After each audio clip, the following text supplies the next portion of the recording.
What happens when childhood friendship leads you into the darkest corners of human evil? When two best friends disappear into Vermont's wilderness, their families think it's just teenage rebellion. But the truth hiding in those silent woods is far more sinister than anyone could imagine. This is the story of Maya and Jessica, and how a simple lie about a camping trip became a nightmare that would shatter two families forever. Two teenage best friends told their parents they were headed to a popular campground, but instead drove deep into Vermont's remote wilderness for a secret weekend adventure. For 3 agonizing months, their families had no answers as the trail went completely cold. Then a state contractor stumbled upon their abandoned campsite and found an unusual empty candy wrapper that would prove to be the start of a much darker mystery, one that involved more than just two lost teenagers. The humidity in the Green Mountain National Forest wasn't just air, it was a heavy, damp weight pressing down on Patricia Montenegro as the last vestiges of daylight faded on Sunday, September 16, 2018. Her daughter, 17-year-old Maya Montenegro, and her best friend Jessica Chen, also 17, were overdue, not by minutes, but by hours. The weekend camping trip had been a negotiation. Jessica's mother, Linda Chen, had been hesitant. The idea of the two girls spending a night alone in the woods unsettled her. But Maya, with her easy confidence and experience in the outdoors, had assured both sets of parents they were heading to a popular, well-staffed campground, a place teeming with families and park rangers. Eventually, Linda had relented. Patricia, trusting her daughter implicitly, had agreed readily. Now, calls to both Maya's and Jessica's cell phones met an immediate electronic dead end, straight to voicemail. In the patchy service areas of Vermont's mountains, this wasn't immediately catastrophic. But as the afternoon wore into evening, the lack of contact became ominous. By 6:00 p.m., the anxiety tightening in Patricia's chest became unbearable. She had to act. She decided to drive out to the campground, envisioning a flat tire, a dead battery, a simple explanation. The drive was dark and winding, the roads occasionally slick from recent rain. When Patricia arrived at the campground entrance, the check-in booth was staffed, the end of the busy season approaching. She approached the park ranger on duty, her voice strained as she explained the situation. The ranger, accustomed to the anxieties of parents, calmly checked the registration logs. He scanned the names, then scanned them again. Maya Montenegro wasn't there. Jessica Chen wasn't there. They had never checked in. Patricia insisted, her voice rising slightly. Perhaps they arrived late. Perhaps they bypassed registration. She drove the loops of the campground herself, her headlights sweeping across the campsites, searching for Maya's familiar, older model Subaru. It wasn't there. No tent, no campfire, no sign of them at all. The realization was a physical blow. Maya and Jessica had lied. They had intentionally gone somewhere else. If they weren't here, where were they? Vermont's wilderness is vast, rugged, and even in September, unpredictable. Returning to her car, Patricia frantically reviewed her last contact with her daughter. It was a text message received Friday afternoon. It contained a single image, a selfie taken close up. Maya, wearing her signature wire-rimmed glasses, a burgundy hoodie, and a dark green vest, grinned slightly at the camera. Beside her was Jessica, her long black hair spilling out from under a cream-colored knit beanie. Their warm clothing seemed appropriate for the cooler mountain evenings. Behind them were rough, uneven earthen walls, suggesting they were inside a shallow cave or rock shelter. The message was brief. Heading out now. See you Sunday. That photo was now the last known proof of their existence. By 9:00 p.m., the Montenegros and the Chens converged at the local police station. The discrepancy between the teenagers' stated plans and their complete absence immediately escalated the situation. Maya Montenegro and Jessica Chen were officially reported missing. The deception meant the search area wasn't a contained campground. It was potentially hundreds of square miles of trackless wilderness, and the search was starting blind. The initial mobilization by the Vermont State Police was swift, driven by the age of the missing persons and the unpredictability of the early autumn weather. The first 48 hours were critical. Search and rescue teams, hampered by intermittent rain and the dense late summer foliage, concentrated their efforts around the Green Mountain National Forest campground. It was the logical starting point, the place they were supposed to be. Volunteers and professionals alike combed the dense woods, their calls echoing unanswered. Canine units were deployed, attempting to pick up a scent trail, but the damp air and the vastness of the terrain made tracking difficult. The search operated under the assumption that they had perhaps parked nearby and hiked in, even if they hadn't registered. But as the first day turned into the second and then the third, it became painfully clear that the assumption was wrong. Maya's Subaru was not found in any nearby parking areas or pull-offs. The girls had never been anywhere near the campground. Investigators attempted to ping their cell phones, hoping for a digital breadcrumb. The data confirmed the silence. Both phones had lost connection with the network shortly after they left their hometown on Friday afternoon. The last signals were geographically useless, offering no clues as to the direction they had traveled after sending the selfie. The digital trail had gone cold. With the physical search yielding nothing but exhaustion and frustration, the investigation shifted focus. If Maya and Jessica had intentionally deceived their parents, they must have had a specific alternate destination in mind. The question was how they planned this secret trip and where they intended to go. The selfie offered few clues. The rock shelter background could have been anywhere in Vermont, a state riddled with similar geological features.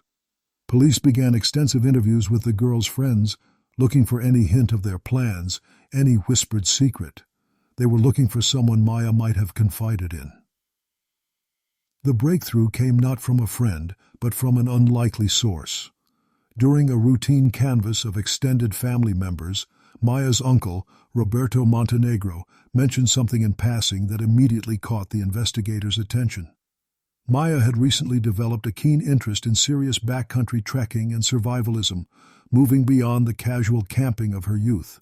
About a week before the trip, Maya had asked to borrow Roberto's specialized handheld GPS unit. It wasn't a typical car GPS, but an older rugged Garmin model designed for use far from cell service.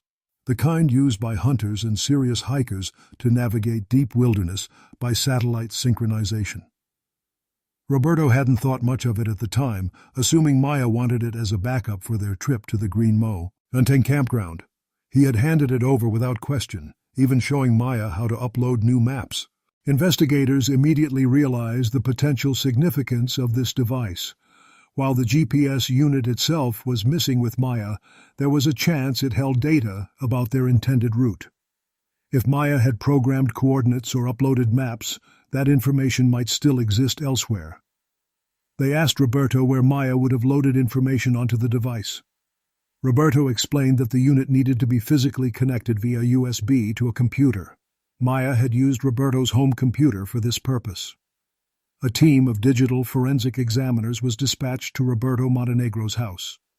The atmosphere was tense as they powered up the aging desktop computer. They were looking for the synchronization software used by the GPS unit. If Maya hadn't deleted the history, the software might retain a record of the data transferred to the device. The process was painstaking.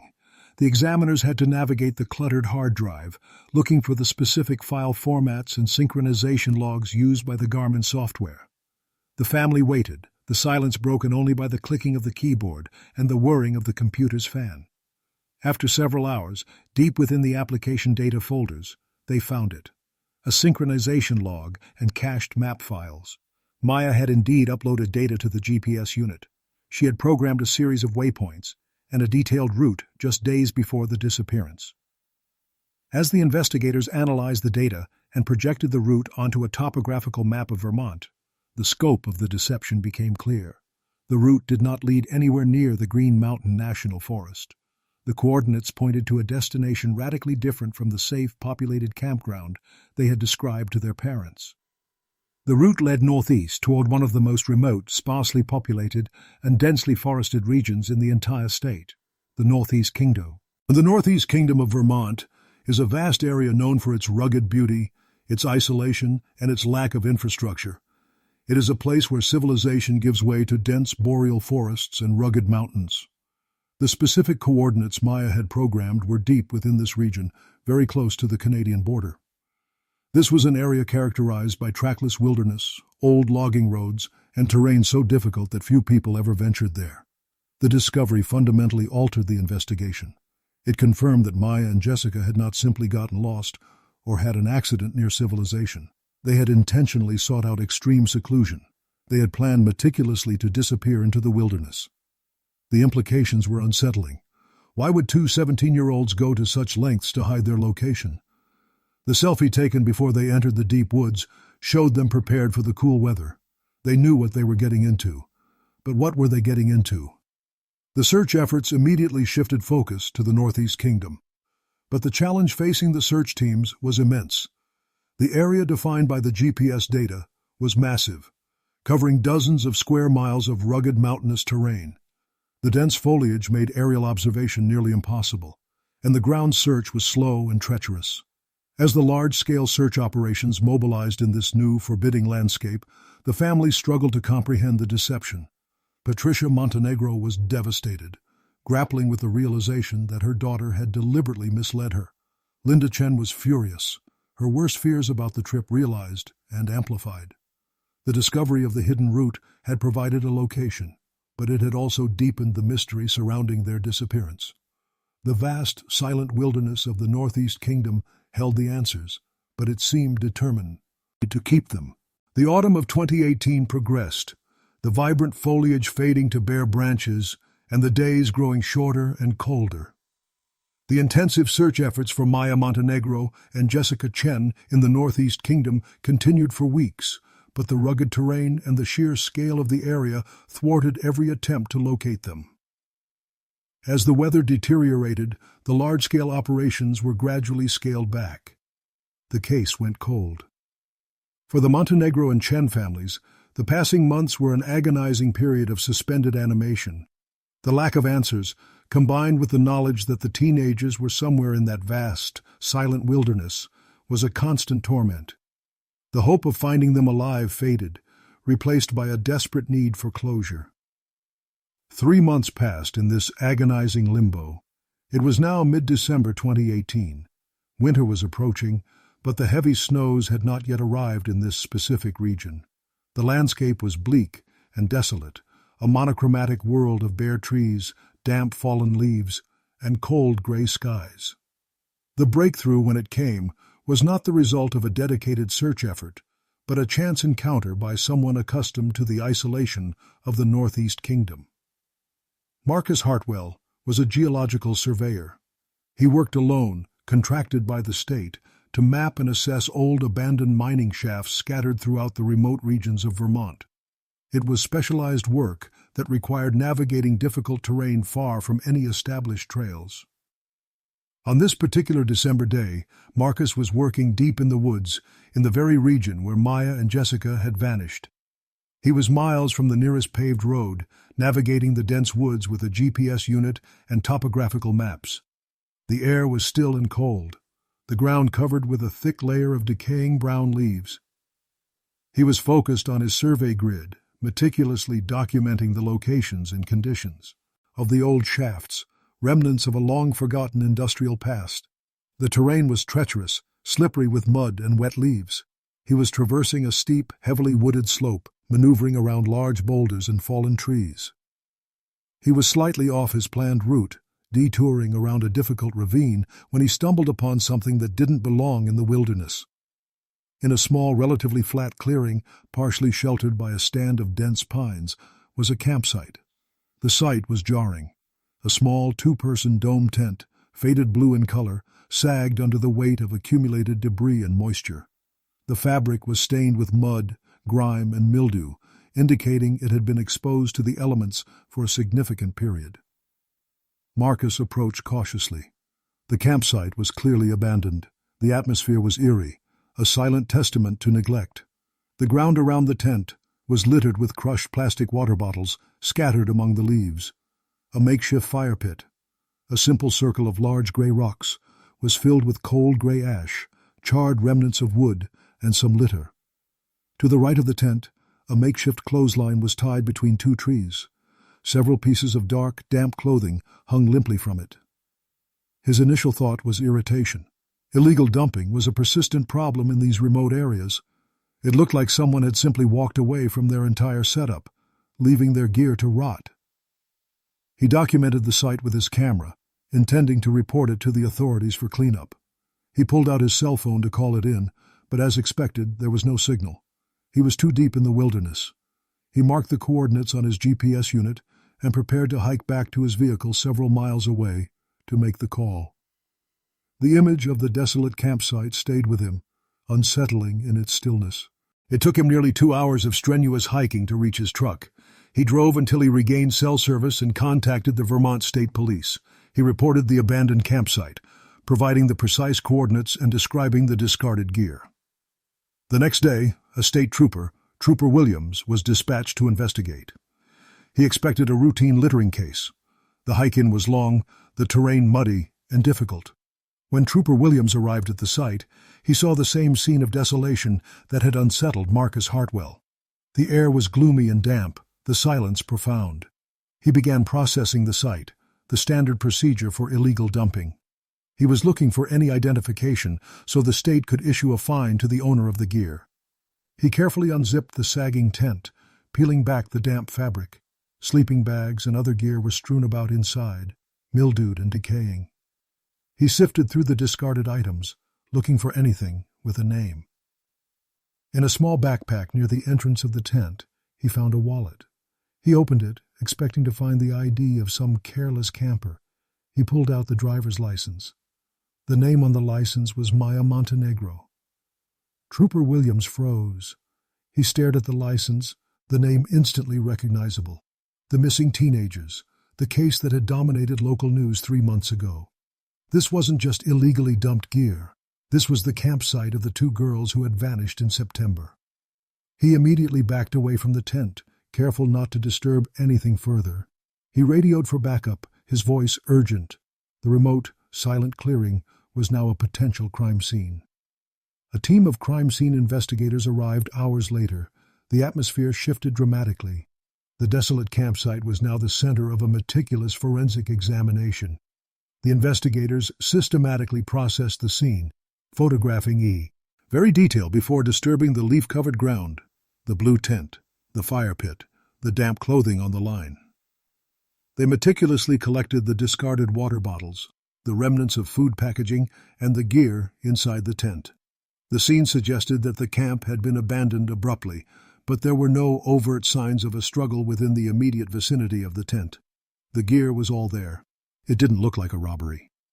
Then, near the fire pit, partially obscured under a layer of decaying leaves and ash, an investigator spotted a flash of bright color.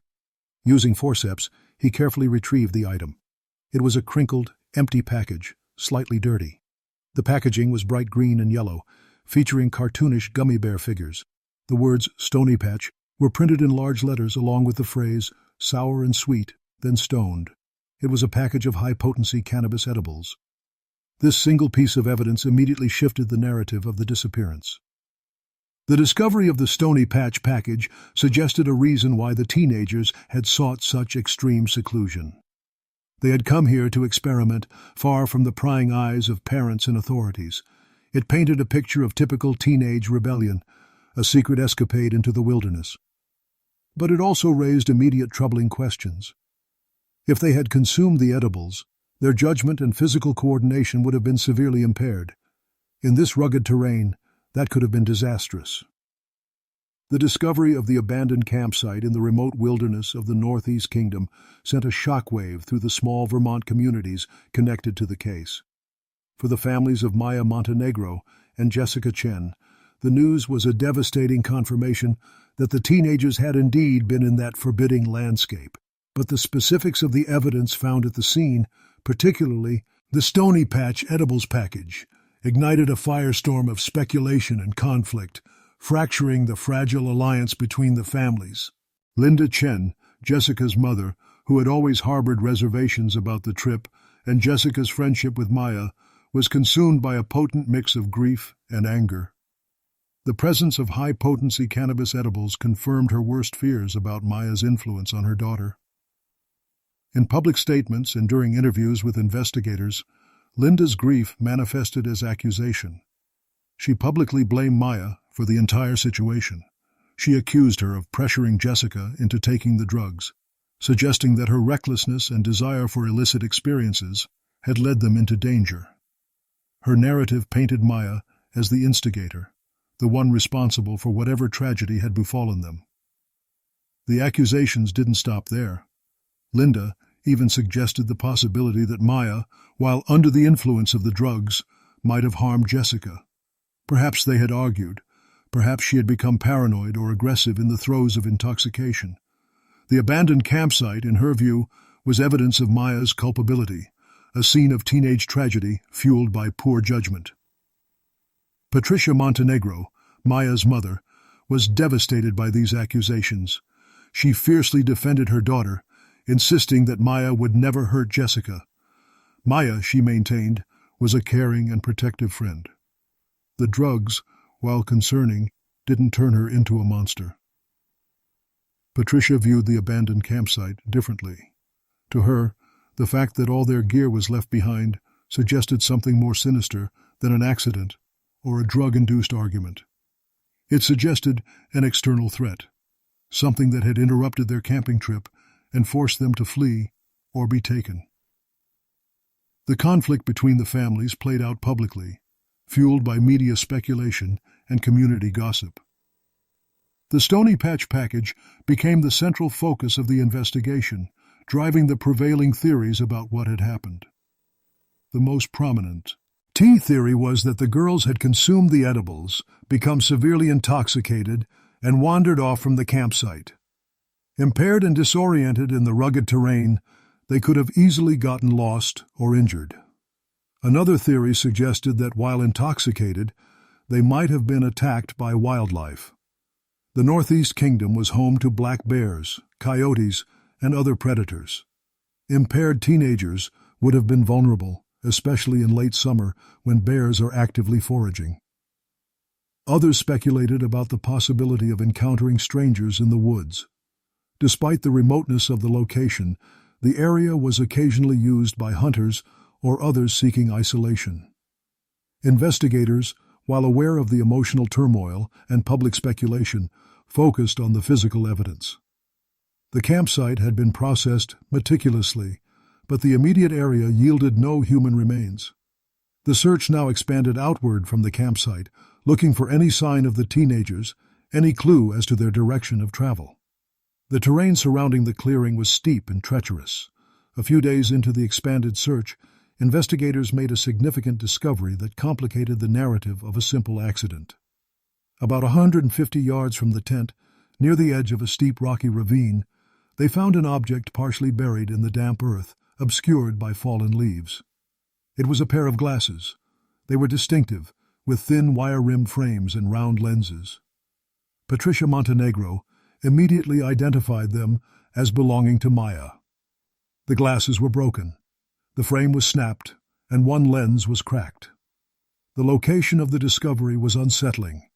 It was far from the relative safety of the campsite, near a dangerous drop-off. The broken state of the glasses suggested a fall, or perhaps a physical confrontation. If Maya had fallen into the ravine, her remains might be concealed in the difficult terrain below. Search teams conducted a meticulous search of the ravine, rappelling down the steep slopes and combing the bottom, but they found nothing. No remains, no clothing, no further evidence. The broken glasses remained an isolated, ominous clue, suggesting a moment of violence or panic far from the campsite. While the search of the ravine was underway, another team of investigators was examining the wider area around the campsite, looking for access routes. The location was extremely remote, far from any established trails. How had Maya and Jessica reached this spot? And had anyone else been there? About a half-mile from the campsite, investigators located an old, heavily overgrown logging road. It was barely visible, unused for years, but it offered a potential access route into the area. In a patch of mud, where the soil was heavy with clay and had been protected from recent rains by an overhanging rock ledge, they found something crucial. They carefully cleared away a layer of accumulated fallen leaves, revealing the distinct impression beneath: a set of tire tracks. The tracks were unusual. They did not match the tread pattern of Maya's Subaru, which was still missing, nor did they match typical ATVs or trucks commonly used by hunters or loggers in the area. The tracks were narrower, and the tread pattern was unique, aggressive, suggesting a specialized or modified vehicle designed for navigating rough off-road terrain. The discovery of the tire tracks was a game-changer.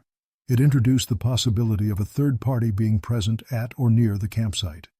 The preservation of the tracks suggested they had been made sometime before the heavy leaf fall of autumn, potentially around the time of the disappearance. The investigation now had two conflicting narratives. The drug paraphernalia suggested an accident, a teenage escapade gone wrong, but the broken glasses far from the camp and the mysterious tire tracks suggested something more sinister. Had they wandered off intoxicated, or had they been confronted by someone who arrived on that old logging road? The mystery deepened, the silence of the wilderness now feeling less like an empty void and more like a concealed threat. The investigation teetered between the conflicting implications of the evidence. The Stony Patch edibles strongly suggested misadventure, a tragic accident born of youthful recklessness. But the broken glasses near the ravine and the unidentified tire tracks hinted at foul play, a darker narrative lurking beneath the surface. With the physical search around the campsite yielding no further remains or clues, investigators decided to prioritize the drug angle, hoping it might reveal contacts or motives that explain the disappearance. Tracing the source of the cannabis edibles became a primary objective. In 2018, while cannabis laws were beginning to loosen, the high-potency commercially packaged edibles like Stony Patch were still largely illicit in Vermont, especially for minors. Investigators needed to find out where Maya had acquired them. They conducted discreet interviews with the girl's close friends and acquaintances. Maya and Jessica were generally considered good kids, not known to be heavily involved in the local drug scene. However, like many teenagers, they were curious and experimental. After several interviews, characterized by hesitation and fear of getting into trouble, a name emerged. The name belonged to a local small-time dealer, a young adult known for selling cannabis products to high school students. He operated on the fringes, keeping a low profile, but his reputation was known among the local youth. He became a primary person of interest. Police brought the dealer in for questioning. The interrogation room was small and airless. Initially resistant and defensive, the dealer eventually realized the gravity of the situation. This wasn't just about selling weed, it was about two missing teenagers. Under sustained pressure, he admitted to selling the Stony Patch edibles to Maya a few days before the camping trip. The investigators pressed him for details. Did Maya mention where they were going? Why they needed such high-potency products? Police brought the dealer in for questioning. The interrogation room was small and airless. Initially resistant and defensive, the dealer eventually realized the gravity of the situation. This wasn't just about selling weed, it was about two missing teenagers.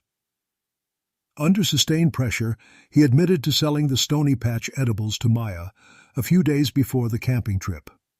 The investigators pressed him for details. Did Maya mention where they were going? Why they needed such high-potency products? The investigation shifted immediately and decisively to this new lead. The off-grid experience suggested a connection to survivalist or alternative lifestyle communities, which were known to exist in the remote regions of Vermont. Investigators dove into Maya's and Jessica's digital lives, scouring their social media accounts, emails, and browsing histories, which had been recovered from their home computers. They discovered that Maya had been increasingly active on obscure online forums dedicated to backcountry survival, homesteading, and off-grid living. She had been researching techniques for long-term wilderness survival, sustainable living, and evading detection. It appeared she was fascinated, perhaps obsessed, by the idea of disconnecting from society. In one of these forums, investigators identified a user who had been communicating frequently with Maya in the weeks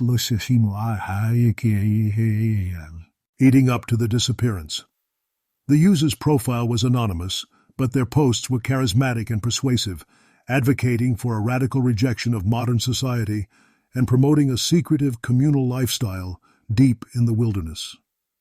The communication between Maya and this user suggested plans to meet. The user claimed to be part of a small, established community living off the grid in the Northeast Kingdom and offered to guide Maya and Jessica into this hidden sanctuary. The coordinates programmed into the borrowed GPS unit matched the general area described by the user. This seemed like a major break. The narrative was compelling and terrifying. Two impressionable teenagers, fascinated by the idea of an alternative lifestyle, lured into the wilderness by a charismatic online contact. Perhaps they had joined this community voluntarily. Or perhaps the community was something more sinister, a cult or a criminal enterprise. The investigation poured resources into identifying the anonymous user. A team of digital forensic experts worked around the clock attempting to trace the user's digital footprint. The excitement was palpable. They felt they were on the verge of solving the case, perhaps even finding the teenagers alive in this hidden community. But the trail was frustratingly elusive. The user was sophisticated in their use of technology, employing VPNs, encrypted messaging apps, and complex layers of anonymity to mask their identity and location. The IP addresses associated with the user's activity were constantly shifting, leading investigators on a digital wild goose chase across international servers. Weeks turned into a month. The intensive digital forensics continued, but the trail went cold. The user profile on the forum was suddenly deleted. All communication ceased. The lead, which had seemed so promising, evaporated into the digital ether. Investigators were faced with a crushing realization. They might have been dealing with a sophisticated catfish, someone who enjoyed the power play of luring people online, but never intended to meet in person. Or perhaps the user had panicked when the disappearance became a major news story and erased their digital tracks. The off-grid experience lid was ultimately determined to be a dead end. It had wasted crucial investigative time and resources, diverting attention from the physical evidence found at the campsite. The frustration among the investigators was immense. The collapse of this lead forced them back to the beginning, back to the cold reality of the abandoned campsite, the broken glasses, and the mysterious tire tracks. With the seductive theory of the off-grid experience debunked and the digital trail vanishing into an anonymous void, the investigation was forced to retreat from the virtual world and refocus on the tangible physical evidence collected near the campsite. The broken glasses remained a haunting anomaly, suggesting violence or accident. But it was the unusual tire tracks found on the overgrown logging road that held the most potential for a breakthrough.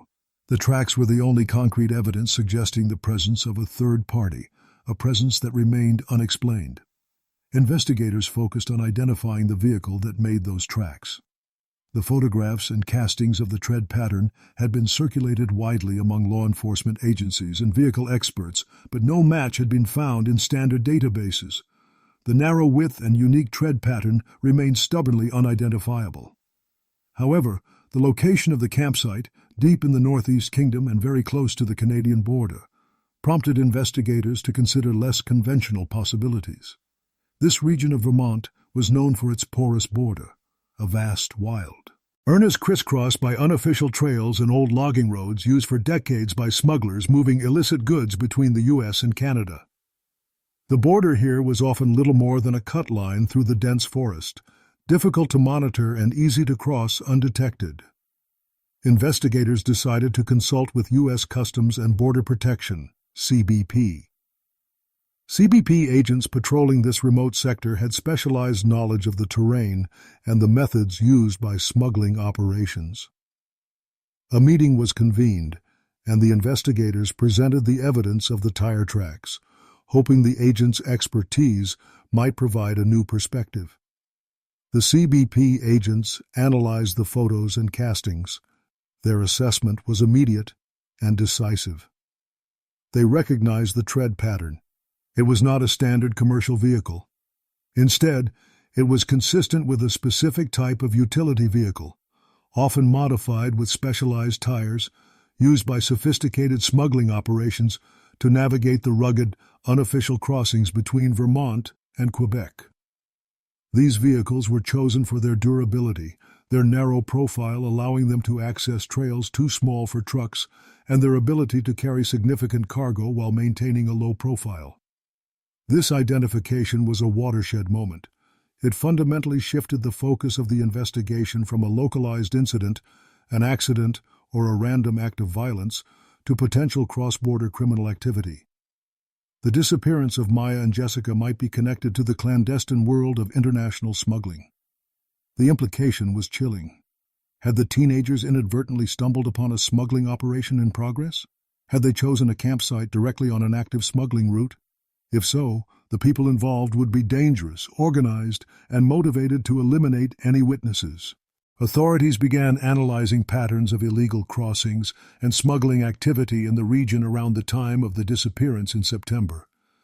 They reviewed sensor data, aerial surveillance footage, and intelligence reports related to smuggling networks operating in the Northeast Kingdom. But the wilderness was vast, and the smuggling operations were sophisticated, designed to evade detection.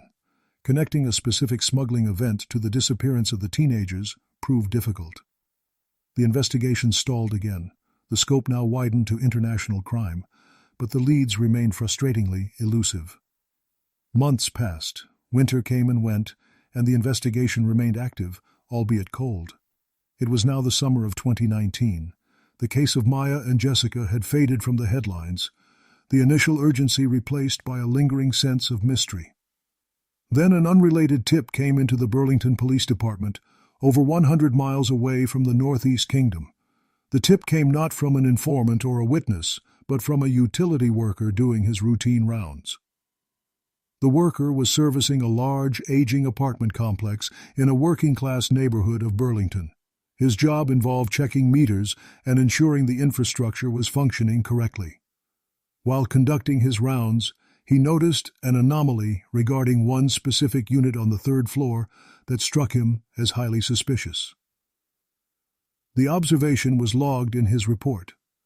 The utility worker noted that the apartment's windows were completely blacked out from the inside, not with curtains or blinds, but with heavy industrial-grade plastic sheeting taped securely to the frames, blocking all light and visibility.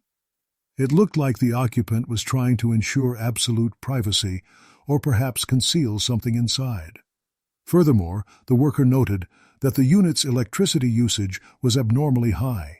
It was disproportionate, 8 to the size of the apartment, suggesting that equipment was running constantly. Perhaps grow lights, heavy-duty ventilation systems, or other high-consumption devices.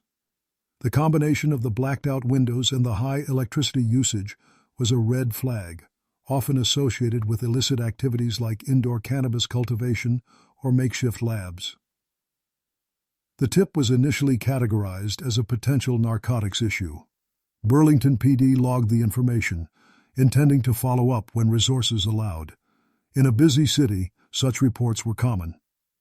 However, the report eventually crossed the desk of a state police detective still working the Montenegro Chen case. He was engaged in the tedious task of cross-referencing suspicious activity reports from across the state with intelligence related to the smuggling networks identified by CBP. He was looking for individuals connected to these networks, people living transient or secretive lifestyles. The report from the Burlington apartment complex caught his attention. The blacked-out windows and the high electricity usage suggested a level of secrecy that resonated with the clandestine nature of smuggling operations. He decided to look into the tenant of the blacked-out apartment.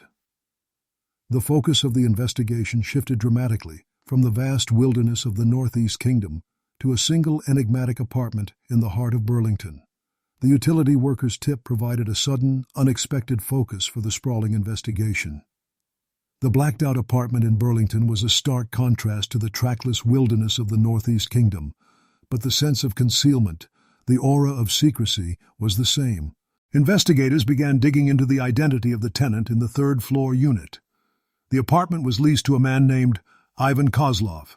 A background check revealed that Kozlov was a recent immigrant, originally from Eastern Europe. He had a sparse work history in the U.S., mostly transient labor jobs, and kept a very low profile. He had no significant criminal record in the United States, suggesting he was careful or new to the area.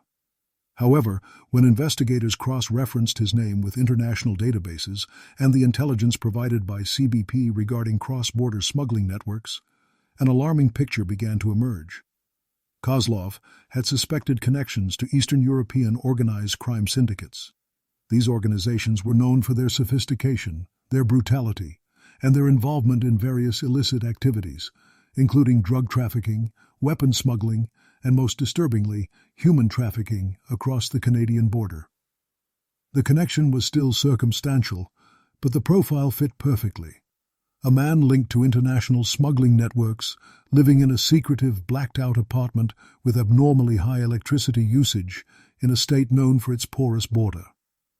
The possibility that this was connected to the disappearance of Maya and Jessica, who vanished near a known smuggling route, became too compelling to ignore. Authorities placed the apartment complex under tight surveillance. A team of undercover officers monitored the building 24/7, tracking Kozlov's movements. The surveillance operation was difficult and tedious. The apartment complex was densely populated, and Kozlov was clearly cautious, perhaps even paranoid. They observed Kozlov coming and going at erratic hours, often late at night. He was always alone. He drove a nondescript sedan, but investigators noted he changed vehicles frequently, utilizing rental cars and borrowed vehicles. He exhibited classic counter-surveillance behavior, doubling back on his routes, stopping abruptly to check if he was being followed, and scanning the area constantly before entering or exiting the building. He was a professional, someone who knew how to evade detection. The surveillance continued for weeks. Investigators needed more concrete evidence to obtain a search warrant. They monitored his interactions, his purchases, and his garbage. They noted that he frequently brought large quantities of food and supplies into the apartment, seemingly more than one person could consume, yet he never had visitors. The apartment remained sealed, a silent enigma. The evidence mounted that the apartment was being used for illicit activity. The connection to the smuggling route near the campsite, combined with Kozlov's background and his paranoid behavior, painted a terrifying picture. The urgency to enter the apartment grew, driven by the faint but horrifying possibility that the missing teenagers might be connected to this criminal enterprise. Based on the accumulated circumstantial evidence and Kozlov's links to organized crime, the police obtained a high-risk search warrant.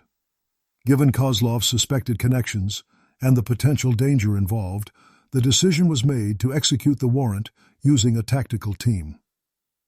The raid was scheduled for the early morning hours, when the complex was quiet and the element of surprise was greatest.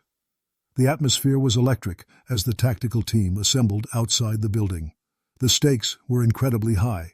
They didn't know what they would find inside that blacked-out apartment, a drug lab, a weapons cache, or something far worse. The team moved swiftly and silently through the hallways of the apartment complex, converging on Kozlov's unit. They positioned themselves outside the door, weapons drawn, the tension palpable. The breach was explosive.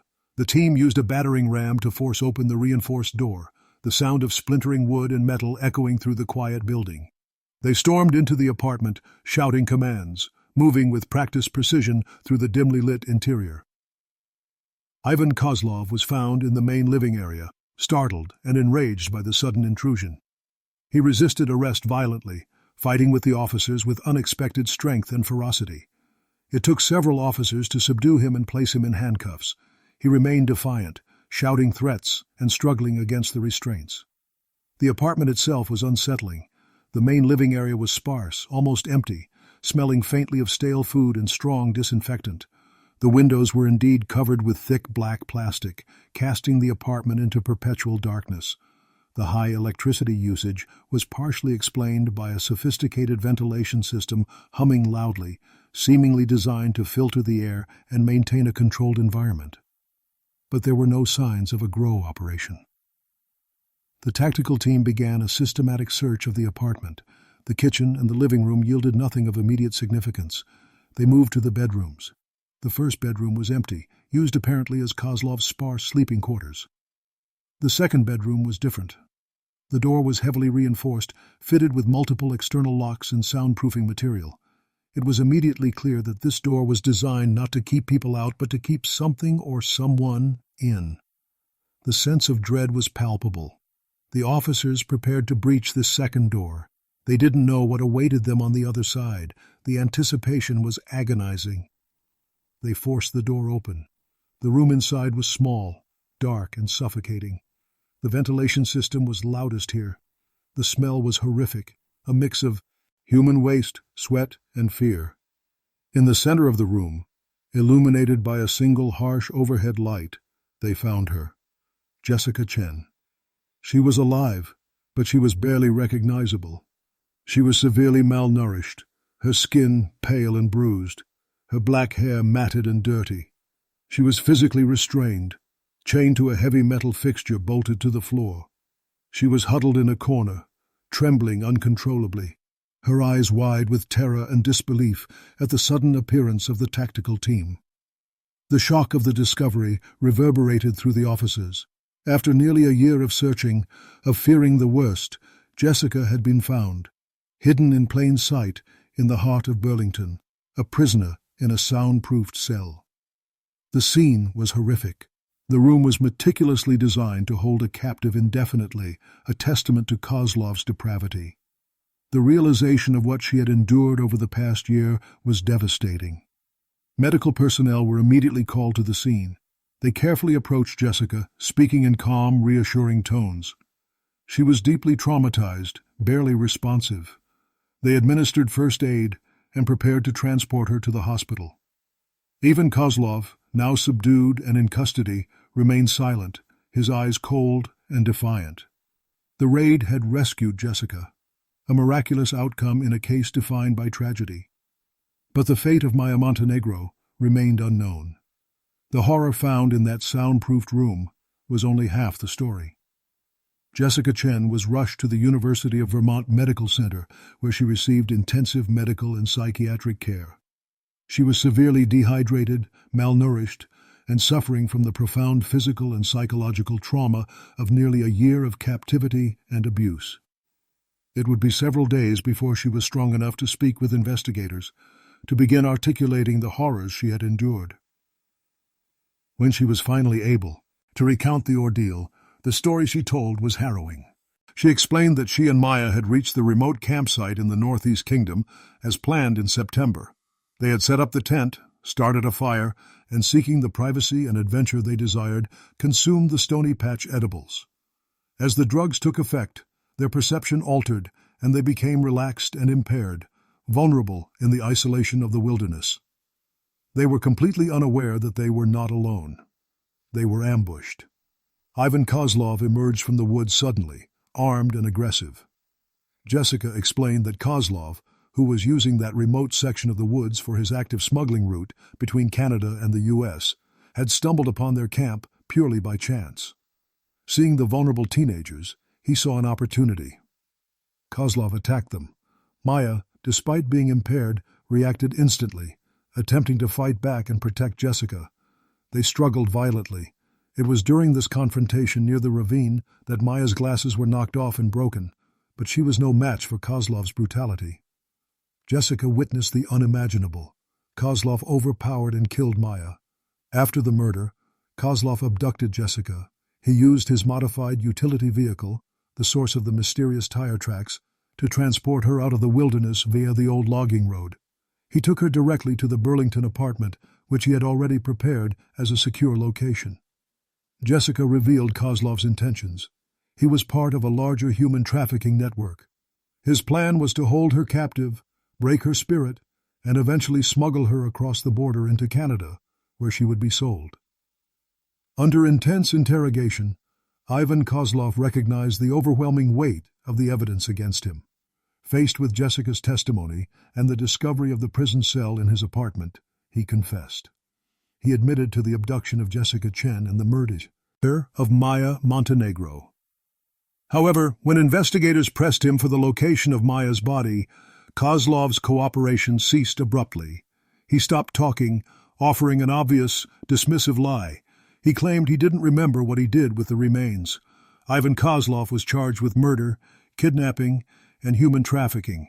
He was convicted on all counts and sentenced to life imprisonment without the possibility of parole. Jessica Chen began the long, arduous process of recovery, supported by her family and a team of specialists dedicated to helping survivors of trafficking and trauma.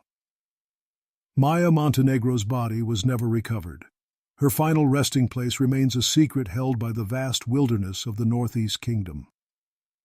The case that began as a simple missing persons report, two best friends lying about a camping trip, revealed a horrifying truth about predators who lurk in the shadows of society. It exposed the vulnerability of young people seeking independence and adventure, and the ruthless criminals who exploit that vulnerability. For Patricia Montenegro, the knowledge of what happened to her daughter brings both closure and eternal grief. Maya's heroic attempt to protect her best friend in their final moments offers some solace, but the loss remains immeasurable. For Jessica Chen and her family, survival came with scars that may never fully heal. But Jessica's courage in testifying against her captor ensured that justice was served and potentially saved other victims from similar fates. The abandoned campsite deep in Vermont's Northeast Kingdom stands as a silent monument to friendship, bravery, and the ultimate sacrifice one person made for another. The wilderness keeps its secrets, but the truth of what happened there will never be forgotten. This story serves as a reminder that evil can find us even in the most remote places, but it also demonstrates the power of persistence, investigation, and the unbreakable bonds between friends who would risk everything for each other. The truth doesn't always hide in plain sight. Sometimes it's buried deep in the wilderness, locked behind soundproof doors, or lost in the digital shadows. But every mystery leaves traces, every crime has witnesses, and every case deserves to be told. For more shocking true stories that reveal the dark secrets hidden in our communities, the investigations that never made headlines, and the survivors who found the courage to speak their truth, keep watching the Witness Archives.